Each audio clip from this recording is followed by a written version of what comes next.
안녕하세요. 자동차 읽어주는 남자 이상입니다. 오늘은 제가 볼보 행사를 위해서 동대문 디자인 플라자에 왔는데요.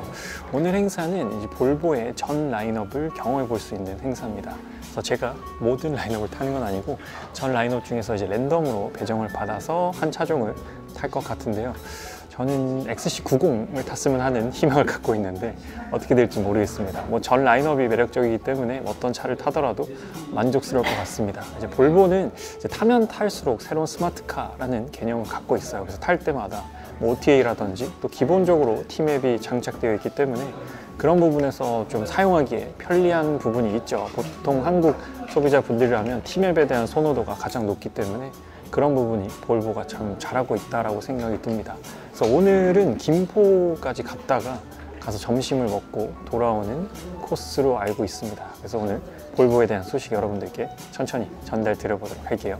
또 제품 만족도에서는 저희가 이 조사에서 5년 연속 1위를 기록하면서 제품과 서비스 모두 고객이 만족하는 1위 브랜드로 공고하게 자리매김하고 있는데요. 작년에 수입 SUV 중에 1위를 차지했던 볼보 XC60이라는 모델, 저희 대표 모델이 올해 10월 판매량까지 집계를 했을 때 전기차를 제외하고 최고의 수입 SUV 판매 1위에 기록을 하고 있습니다. 그리고 이 XC60을 필두로 저희 SUV 레인지 XC90, 60, 40 세 모델의 판매 비중이 저희 전체 판매량 중에 약 70%를 차지하고 있는데요. 이러한 SUV의 인기에 힘입어 저희는 10월까지 카이다 기준으로 전기차 브랜드를 제외하면 수입차에서 전체 판매 순위 3위를 기록하고 있습니다. 네, 이제 시승 차량을 배정을 받고 지금 지하로 내려왔습니다. 차량을 타려고. 저는 16번에 배정을 받았습니다. 그래서 제가 예상했던 XC90은 아니었지만 그래도 90 클러스터로 받았습니다. 오, 짜잔! 바로 이 컬러입니다. 아주 멋진 약간 골드빛이 나는 S90에 제가 선정이 됐습니다. 아주 만족스러워요. 인테리어도 볼보에서 가장 이제 선호도가 높은 브라운 컬러. 와, 이 색깔이 너무 제 스타일이다. 너무 좋은데요? 제가 또 90 클러스터를 좋아하거든요. 이왕이면 또 좋은 차 타야지. 약간 그런. 지금 이 트림은 B6 트림입니다. 그래서 20인치 휠이 세팅이 되어 있어요. 다이아몬드 커팅 휠로 되어 있고, 옆에 있는 것도 이제 B6 똑같은 차량인데, 이 외장 컬러는 거의 도로에서 본 적이 없는데 진짜 멋있다. 여러분도 이 컬러 거의 보신 적 없으시죠? 근데 진짜 고급스럽고 볼보랑 진짜 잘 어울린다. 이 야외에서는 또 어떤 느낌일지 너무 궁금한 외장 컬러인데요. 사실 이런 화이트 그리고 옆에 있는 약간 이건 짙은 그레이 같은데 이런 컬러도 많이 선택하시지만 와, 이 컬러는 저도 처음 보거든요. 너무 멋있다. 이건 B5입니다. B5. B5는 19인치 휠 들어가 있죠. 전 너무 마음에 들어요. 16번 너무 좋다. 기분 너무 좋은데요. 아주 기분 좋게 시승을 시작할 수 있을 것 같습니다. 그러면 탑승해서 세팅하고 출발해 보도록 할게요. 저는 지금 볼보 S90 B6 모델을 주행하고 있습니다. 본격적인 주행 후기를 말씀드리기에 앞서 이 차량의 라인업부터 전달해 드리도록 할게요. 제가 지금 타고 있는 건 B6 트림이고요. 지금 S90, 즉 볼보의 플래그십 세단은 세 가지 파워트레인으로 판매가 되고 있습니다.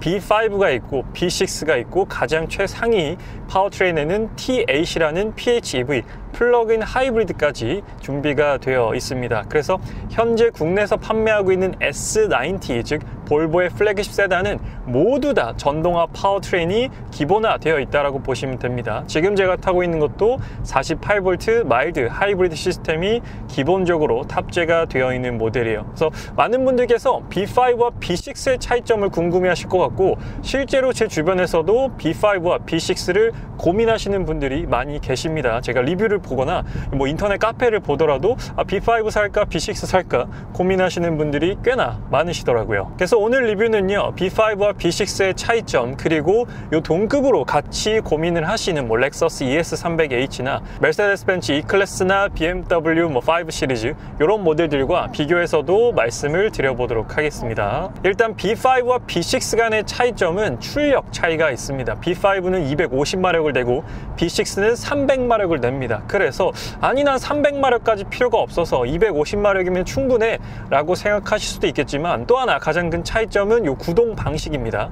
이 S90 같은 경우에는 기본적으로 전륜구동 기반이에요. 많은 분들께서 그 차 후륜구동 아니었어 라고 생각하시는 분들도 계신데, 볼보 S90는 전륜구동 기반입니다. 렉서스랑 똑같아요. 렉서스도 전륜구동 기반이거든요. ES300H 같은 경우. 그래서 B5는 그냥 전륜구동이고요. 지금 제가 타고 있는 B6는 전륜구동 기반의 4륜구동 모델입니다. 국내에서는 특히나 전륜구동에 대한 선호도, 인식이 후륜구동보다는 조금 더 좋죠. 물론 뭐 차이점이 있긴 하지만 아무래도 국내에서는 비도 많이 오고 눈도 많이 오기 때문에 특히나 눈길에서는 대부분의 소비자분들이 전륜구동이 좀 덜 미끄러지지 후륜구동이 좀 많이 미끄러지지 라는 생각을 갖고 계시기 때문에 선호도 측면으로 보면 전륜구동에 대한 뭐 인식이나 선호도가 조금 더 좋은 편입니다. 물론 그건 구동 방식의 영향도 있지만 뭐 타이어를 바꾸는 게 가장 좋은 포인트이긴 합니다만, 오늘은 그 얘기가 메인이 아니기 때문에 일단 B5와 B6 간의 차이점은 전륜구동과 4륜구동의 차이가 있다라고 보시면 될 것 같습니다. 그래서 이 동력 계통에서 큰 차이가 있어요. 300마력과 4륜구동이 탑재된 모델이 바로 이 B6이기 때문에 사실 이런 고급 세단에서 뭐 300마력까지 필요해라고 생각을 하시겠지만, 이게 엑셀을 밟아보면 아예 그 느낌 자체가 다릅니다. 이 차가 힘이 충분히 남아있는데 내가 덜 쓰는 것과 이 차의 최고 힘까지 내가 끌어다 쓰는 거는 느낌 자체가 다르거든요. 그러니까 이 차는 기본적으로 출력에 여유가 있다는 것입니다. 이 S90 B6 모델이 주는 넉넉한 힘이 이 엑셀을 통해서, 제 발끝을 통해서 그대로 전달이 되는 부분입니다. 넉넉한 출력이 주는 안정감과 여유가 있기 때문에 그런 부분들도 느껴보시면 좋을 것 같습니다. 그래서 S90 같은 경우 이렇게 운전을 해보잖아요. 그러면 굉장히 차가 경쾌합니다. 호쾌하게 나가고요. 약간의 스포츠성을 갖고 있습니다. S90 밖에서 봤을 때는 되게 중후하고 되게 정숙하고 묵직할 것 같은데 그런 느낌이 있나요? 라고 의문을 가지실 수도 있는데, 엑셀을 쭉 밟아보잖아요. 그러면 되게 경쾌합니다. 이 차량의 무게가 1.9톤, 2톤이 되지 않는 무게를 갖고 있습니다. 뭐 세단으로 치면 조금 무겁지 않나 라고 생각이 드실 텐데, 이 차량의 크기를 봤을 때는 그렇게 무겁지 않다라고 생각이 드실 겁니다. 지금 이 S90 같은 경우는 전장이 5m가 넘어요. 굉장히 긴 길이를 갖고 있고 휠 베이스만 하더라도 3m가 넘습니다. 이 S90는 롱휠 베이스 모델이 국내에 출시가 되었기 때문에 지금 이 차량의 뒷좌석을 앉아 보신다면 정말 놀랄 겁니다.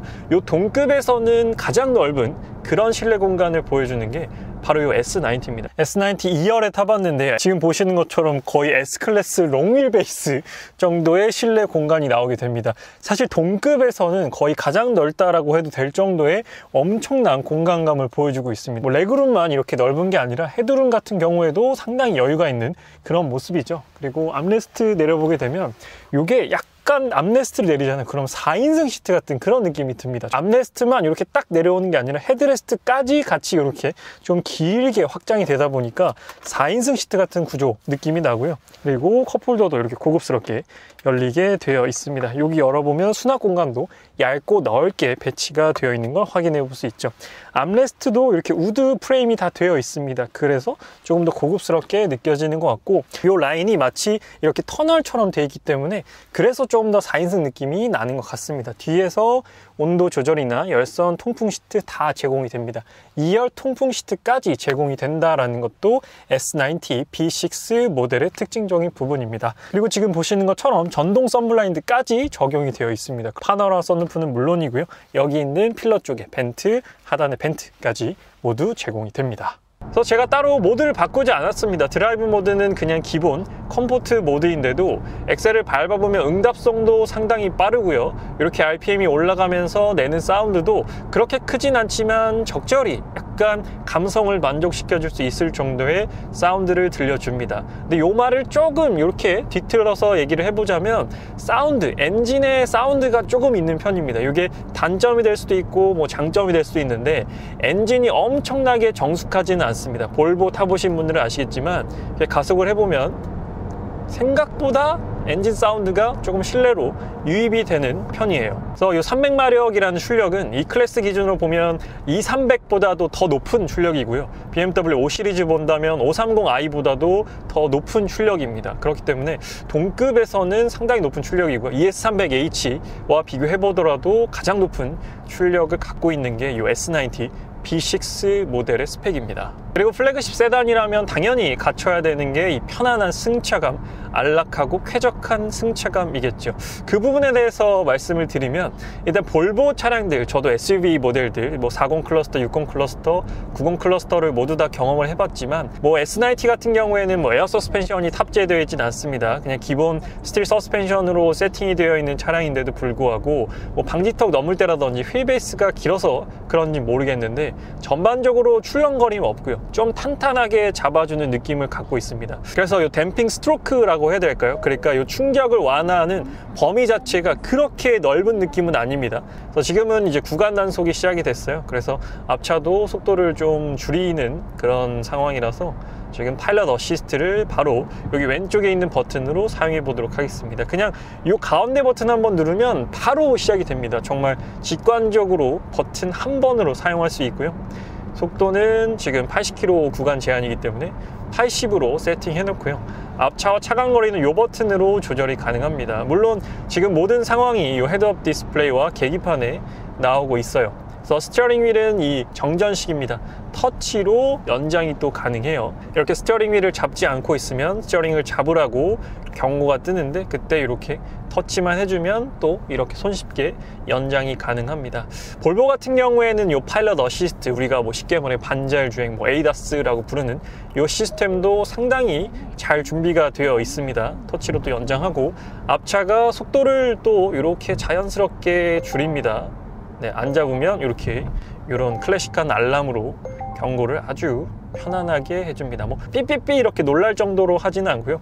그냥 디리링 디리링 이렇게 아주 부드러운 음색으로 경고를 해주고 있습니다. 그리고 제가 이 볼보 차량들을 탔을 때 가장 만족해하는 것 중에 하나가 바로 이 인포테인먼트 시스템입니다. 아마 볼보 오너분들은 격하게 막 공감을 하실 겁니다. 맞아, 볼보는 요 내비게이션이랑 인포테인먼트가 너무 편해 라고 생각하실 텐데 이제 볼보에는 모든 차종에 순정 T맵이 적용되어 있습니다. 사실 수입차 중에서 순정 T맵이 기본화되어 있는 브랜드들이 별로 없어요. 제가 지금 타고 있는 랜드로버, 레인지로버도 순정 T맵이지만 뭐 호환성이라든지 반응성을 봤을 때 랜드로버나 레인지로버는 좀 순정 T맵이 느립니다. 그래서 저는 애플 카플레이를 연결해서 T맵을 쓰거든요. 그래서 순정 T맵이 좀 느리고 좀 답답한 면이 있어서 잘 쓰지는 않는데 볼보 같은 경우에는 300억을 투자해서 이 T맵과 협업을 했기 때문에 써보신 분들은 아시겠지만 반응성이 진짜 빠르고 그냥 애플 카플레이 T맵을 연결한 것보다도 더 많은 기능들이 들어있기 때문에 그 부분이 저는 일단 볼보를 타면 기본적으로 좀 마음이 편안합니다.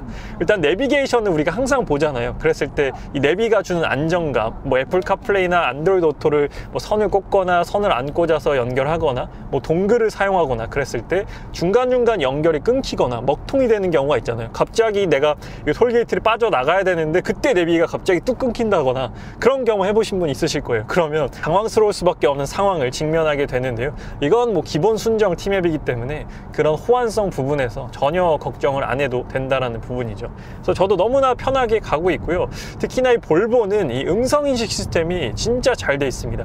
국산차만큼 혹은 국산차보다도 더 잘 되어 있다라고 생각을 해요. 이 아리아 있잖아요. 아리아라고 부르면 이렇게 바로 반응을 합니다. 그래서 뭐 온도나 음악이나 전화나 목적지 설정 모든 것들이 가능한데요. 한번 보여드릴게요. 제가 또 가장 좋아하는 거는 이 음악입니다. 음악을 바로 뭐 플로우를 통해서 재생이 가능하기 때문에 이걸 진짜 좋아하는데 한번 보여드릴게요. 아리아 위플래시 틀어줘. 에스파의 위플래시 들려드릴게요. 이렇게 바로 플레이를 해줍니다. 아리아 음악 중지해줘. 이렇게 음성으로 거의 웬만한 기능들을 사용할 수가 있어요. 저는 음악 듣는 걸 되게 좋아해요. 그래서 이 주행하다 보면 떠오르는 음악들이 있거든요. 그러니까 이렇게 상황에 따라서 영감을 좀 받는 편인데, 그럴 때마다 막 주행하면서 휴대폰 조작하고 그럴 순 없잖아요. 그런데 이렇게 음성으로 바로바로 떠오르는 음악을 재생할 수 있는 게 저는 이게 진짜 마음에 듭니다. 그리고 또 저처럼 음악 듣는 걸 좋아하시는 분들은 볼보를 대표하는 옵션이죠. 바워샘 윌킨스 오디오 사운드 시스템이 적용이 되어 있다라는 부분입니다. 저희 가운데 있는 메뉴를 통해서요, 사운드도 여러 가지 컨셉으로 바꿔서 들을 수가 있습니다. 그러면은 바워샘 윌킨스 사운드 한번 들려드릴게요. 제가 최근에 발매한 음악이 있거든요. 제 음악은 저작권이 저한테 있기 때문에 뭐 저작권 상관없이 계속 플레이가 가능합니다. 한번 아리아한테 물어볼게요. 제 음악도 있는지. 아리아, 이상휘의 In Your Eyes 틀어줘. 이상희의 In Your Eyes 들려드릴게요. 오, 있어요. 아리가 찾아줬습니다. 네, 오, 이 노래 왔습니다. 네, 이렇게 바워샘 윌킨스 사운드를 통해서 제 음악을 듣고 있어요. 그리고 내비게이션이 나오면 음악이 줄어듭니다.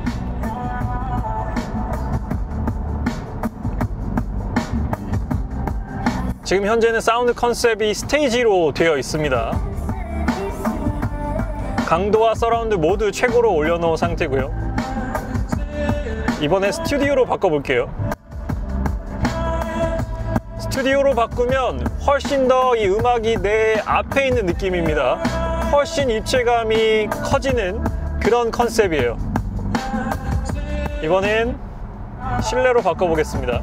실내에는 콘서트홀과 재즈 클럽, 또 이렇게 두 가지로 나뉘는데요. 콘서트홀과 재즈 클럽입니다. 이 두 가지 차이는 생각보다 그렇게 크지 않고요.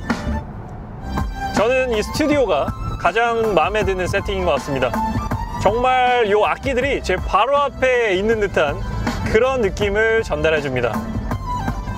아리아, 음악 중지해줘.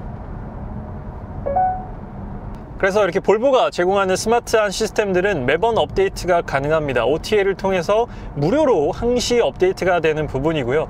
그래서 볼보 같은 경우에는 탈 때마다 항상 새로운 스마트카를 표방하고 있는 브랜드이기도 합니다. 그래서 항상 이렇게 새로운 기능들이 업데이트가 된다면 소비자분들은 신차를 구매하지 않더라도 항상 내 차가 신차인 것과 같은 그런 느낌을 받아볼 수가 있는 것이죠. 사실 볼보 같은 경우에는 익스테리어나 인테리어의 변화가 거의 없습니다. 모델 체인지가 되더라도 뭐가 바뀐 거지 싶을 정도로 디자인 변화를 거의 주지 않는 브랜드입니다. 그렇기 때문에 기존 오너분들이 신차가 나왔다고 하더라도 크게 마음이 흔들릴 정도는 아니거든요. 저게 훨씬 멋있네? 새로운 모델이 훨씬 많이 바뀌었는데? 이런 느낌이 아니기 때문에 나는 이 익스테리어랑 인테리어 여전히 마음에 들어. 질리지 않고 계속 타고 싶어. 그런데 최신 기술은 좀 들어갔으면 좋겠는데, 최신 인포테인먼트는 좀 사용하고 싶은데 하신다면 볼보는 언제나 상시 최신 소프트웨어를 여러분들께 제공해 드리기 때문에 그런 부분에 있어서는 결코 여러분들에게 아쉬움을 제공하진 않을 거예요. 자동차가 운전자에게 주는 만족감은 사실 그렇게 거창할 건 없습니다. 기본적으로 편안하고 부드러운 주행 성능, 그리고 내가 가속을 했을 때 언제든지 뒷받침해 줄 수 있는 넉넉한 출력, 그리고 내가 언제든 믿고 따라갈 수 있는 편안하고 신뢰할 수 있는 내비게이션과 내가 출퇴근길 혹은 장거리 여행할 때 내가 좀 피곤하고 어딘가 위로를 받고 싶을 때 나에게 멋진 음악을 들려줄 수 있는 스피커 사운드, 이런 것들만 언제든 준비가 잘 되어 있더라도 자동차는 운전자 그리고 탑승객들에게 커다란 만족감을 제공해 줄 것입니다. 그리고 그런 부분들은 볼보가 아주 잘하고 있는 부분들이에요. 이번엔 간단하게 볼보 S90의 외관을 한번 살펴보도록 하겠습니다. 출시된 지가 꽤 지난 차량이어서 아마 눈에 많이 익으시겠지만 이 차량의 외장 컬러가 너무 아름답고 너무 고급스러워서 제가 외장을 안 찍을 수가 없더라고요. 그래서 이 외장 컬러 같은 경우에는 브라이트 더스크라는 컬러입니다. 그래서 글로벌적으로 봤을 때 상당히 인기가 있는 컬러라고 합니다. 국내에서는 보통 화이트, 블랙, 그레이 이 세 가지 색상 인기가 제일 많지만 전 세계적으로 봤을 때 인기가 많은 차량이고, 볼보에서도 이 차량을 뭐 오피셜 혹은 메인 컬러로 자주 사용하는 컬러라고 합니다. 제가 실제로 봤을 때 이 S90 볼보의 플래그십 세단과도 상당히 잘 어울리는 되게 골저스하면서도 럭셔리한 그런 인상을 갖고 있는 외장 컬러입니다. 사실 외장 컬러만 바뀌더라도 차의 인상이 많이 바뀌는 그런 느낌을 갖고 있습니다. 사람도 입는 옷에 따라서, 제가 수트를 입는다거나 오늘처럼 청자켓을 입는다거나 그랬을 때에 따라서 많이 이미지가 바뀌잖아요. 자동차의 외장 컬러도 그런 느낌이라고 생각이 듭니다. 저도 보통 도로 위에 있는 볼보 S90는 화이트, 블랙 위주로 많이 봤었는데 이 컬러를 보니까 너무 신선하면서도 너무 멋지더라고요. 그래서 이 컬러를 여러분들께 꼭 한번 소개해드리고 싶었습니다. 그래서 외장 컬러 위주로 한번 봐주시면 될 것 같고요. 사실 이런 컬러들은 전시장에 가도 볼 수가 없어요. 전시장에는 보통 자주 팔리는 차량들 컬러들이 전시되어 있기 때문에 이런 컬러들 실물로 궁금한데 볼 데가 없어서 선택을 못하겠다 하시는 분들도 계시거든요. 오늘 리뷰를 통해서 브라이트 더스트 컬러 자세히 보시면 좋을 것 같고요. 일단 전면부 같은 경우에는 볼보의 패밀리 룩을 그대로 따르고 있습니다. 그래서 이 크롬으로 되어 있는 라디에이터 그릴이 정중앙을 아주 힘있게 잡아주고 있는 모습이고요. 좌우에 있는 헤드라이트 같은 경우에는 이 볼보를 상징하는 이제 토르의 망치 T자 모양의 주간 전조등이 이렇게 배치가 되어 있습니다. 전반적으로 전면부를 봤을 때는 상당히 안정감이 있으면서도 클래식하고 쉽게 질리지 않는 그런 멋스러운 전면부 디자인을 가지고 있습니다. 이 사선으로 가로지르는 이 볼보 엠블럼과 이쪽 방향으로 이렇게 방향을 가르치고 있는 화살표까지도 멋스러운 부분이죠. 그래서 전면부는 오래 보더라도 크게 질리지 않고 뭐 신형이 나온다고 하더라도 이 디자인도 괜찮은데 라고 생각이 들 만큼의 매력적인 전면부 디자인이에요. 이번에 S90의 측면을 한번 보겠습니다. 측면을 보면 아, 정말 이 차가 롱휠 베이스, 정말로 전장이 긴 차구나 라는 걸 단번에 알아볼 수가 있는 그런 실루엣을 갖고 있습니다. 거의 성인 남자의 보폭으로 하더라도 하나, 둘, 셋, 넷, 다섯, 여섯, 반, 한 6걸음 반 정도가 되는 어마어마하게 긴 길이를 갖고 있습니다. 보통 이 정도 길이는 독일 플래그십 세단에서 많이 볼 수 있는 어마어마한 길이라고 생각이 드는데요. 그리고 휠 같은 경우 휠도 무려 20인치가 세팅이 되어 있습니다. B6 트림이기 때문에 20인치의 다이아몬드 커팅 휠이 적용되어 있는데요. 휠 하나도 굉장히 신경 써서 이렇게 가공을 해놨구나 라는 걸 알 수가 있는 부분입니다. 휠만 보더라도 정말로 고급스러운 그런 세단의 느낌이 느껴지게 되고요. 투톤으로 되어 있습니다. 타이어는 미쉐린 타이어가 기본적으로 장착이 되어 있고요. 서스펜션은 제가 시승기 때 말씀드렸지만 에어 서스펜션까지는 아니지만 그래도 상당히 안락하고 부드럽게 세팅을 잘 해놨습니다. 그래서 만족스러운 부분이었고요. 그리고 주유구 같은 경우에는 오른쪽 뒤편에 있습니다. 그래서 눌러서 여는 방식이고 따로 캡은 없습니다. 캡리스 방식으로 되어 있어요. 그래서 이 뒷좌석을 열었을 때 전동 선블라인드까지 되어 있고 뒷좌석으로 들어가는 공간이 상당히 넓습니다. 그래서 정말 리무진을 타고 있는 듯한 그런 느낌을 뒷좌석 도어를 열어보면 확인해 볼 수가 있어요. 그리고 이제 후면부를 볼게요. 후면부도 상당히 안정적인 디자인을 가지고 있습니다. 전체적으로 전폭이 되게 넓어 보이는 그런 디자인을 갖고 있고 따로 좌우 테일 램프가 통합형으로 되어 있지는 않습니다. 분리형으로 되어 있는데 저는 고급 세단 같은 경우에는 이렇게 분리형으로 되어 있는 게 좀 더 고급스럽지 않나 그런 생각이 듭니다. 정중앙에는 볼보라고 이렇게 엠블럼이 딱 붙어 있고요. 왼쪽에는 모델명인 S90, 오른쪽에는 트림명인 B6 AWD라고 되어 있습니다. 그래서 B5, B6, T8까지 이렇게 세 가지 파워트레인으로 준비가 되어 있다라고 보시면 될 것 같고요. 따로 머플러, 배기구는 외부에 노출이 되어 있진 않습니다. 후방 카메라는 여기 하단부 정중앙에 위치해 있고요. 트렁크도 한번 열어보도록 하겠습니다. 네, 트렁크를 열었을 때 전륜구동 기반의 세단이기 때문에 트렁크가 정말로 넓습니다. 동급에서는 가장 넓다라고 말씀드릴 수 있을 정도로 정말 넓은 트렁크를 가졌고 폭뿐만 아니라 깊이감이 상당히 깊어요. 골프백 같은 경우에는 뭐 가로로도 넣을 수 있지만 대각선으로 넣었을 때도 충분히 4개 수납이 가능하겠다라고 보이는 트렁크 공간을 보여주고 있고요. 그리고 트렁크를 닫았을 때 열고 닫을 때가 굉장히 스무스하게 열고 닫힙니다. 그리고 여기 엣지 이런 부분들로 하여금 이 차의 후면부를 봤을 때도 좀 스포티한 느낌을 갖고 있는 고급 세단, 럭셔리 세단이다 라는 걸 알 수가 있는 부분입니다. 이런데 군데군데 이렇게 찝어가지고 포인트를 두었다라는 것도 매력적인 부분이죠. 그래서 볼보를 탈 때마다 느끼는 건데요. 볼보는 전체적인 평균 점수가 상당히 높은 브랜드다라는 생각이 듭니다. 어제가 바로 수능이었습니다. 그래서 저도 수능날이 되면 학창 시절을 떠올려 보곤 하는데 이 학창 시절을 보면 수학, 과학은 엄청 잘하는데 뭐 사회나 도덕이나 뭐 이런 거 못하는 친구도 있고 아니면 뭐 문과 성향이 있는 친구들은 국어랑 영어는 잘하는데 수학이랑 뭐 물리나 이런 거는 못한다. 약간 이런 친구들이 있잖아요. 그런데 이 볼보는 전체적인 평균이 다 높습니다. 그러니까 국영수, 뭐 사회, 도덕, 뭐 음악, 체육 이런 거를 다 잘하는 겁니다. 그래서 뭐 하나가 월등히 높고 다른 점수가 낮아서 그냥 평균 점수가 높은 게 아니라요. 그러니까 평균적으로 다 뭐 80점, 80점, 80점, 90점, 90점, 90점 이렇게 적용이 돼서 평균 점수가 상당히 높은 브랜드다 라는 생각이 들었습니다. 그래서 오랜만에 저도 볼보를 타보니까 또 볼보가 주는 매력에 흠뻑 빠지게 되는 계기가 되었던 것 같습니다. 또 내년에 출시될 볼보 신차들도 정말로 많습니다. 많은 볼보의 라인업들이 준비를 하고 있기 때문에 또 내년에도 여러분들께 다양한 볼보에 대한 소식 전달 드리도록 하겠습니다. 아직 자동차 읽어주는 남자 구독 안 하신 분들께서는 구독과 좋아요 한 번만 부탁드리도록 할게요. 오늘 볼보 S90 B6에 대한 리뷰는 여기서 마치도록 하겠습니다. 지금까지 자동차 읽어주는 남자 이상이었습니다. 시청해주셔서 감사합니다.